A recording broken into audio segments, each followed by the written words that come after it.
మన నిజ జీవితంలో మనం ఒక్కసారి చూస్తే అనేకమైన ఛాలెంజెస్ ఉన్నాయి. కుటుంబంలో ఛాలెంజెస్ ఉంటాయి, బయట ఛాలెంజెస్ ఉన్నాయి, మనం పనిచేసే వాతావరణంలో ఛాలెంజెస్ ఉన్నాయి, మన సమస్యలు ఫేస్ చేయడంలో ఛాలెంజెస్ ఉన్నాయి.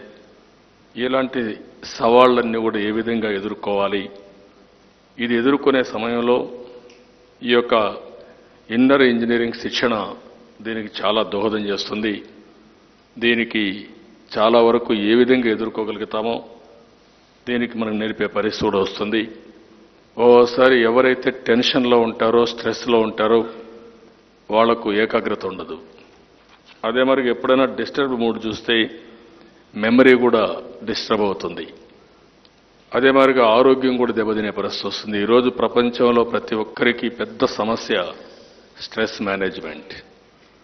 అలాంటి స్ట్రెస్ మేనేజ్మెంట్ లేకపోతే ఎలాంటి సమస్యనైనా సరే సుజావుగా పరిష్కారం చేసుకునే శక్తి మనకు వస్తుంది. అలాంటి శక్తినిచ్చే కార్యక్రమం కోసం మనం ఇక్కడ సమావేశం కావడం జరిగింది. ఈ కార్యక్రమం వల్ల నాకు వచ్చిన సమాచారం ప్రకారం మన అనుభవంతో కూడా రాబోయే రోజుల్లో డాక్యుమెంటేషన్ కూడా చేసుకునే అవకాశం వస్తుంది.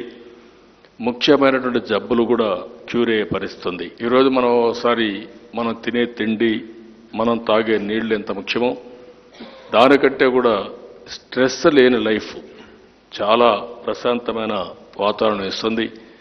దీనివల్ల పర్ఫార్మెన్స్ పెరుగుతుంది, ప్రొడక్టివిటీ పెరుగుతుంది. అంతేకాకుండా మనం పని చేయించడంలో కూడా చాలా సమర్థవంతంగా చేపించే పరిస్థితి వస్తుంది.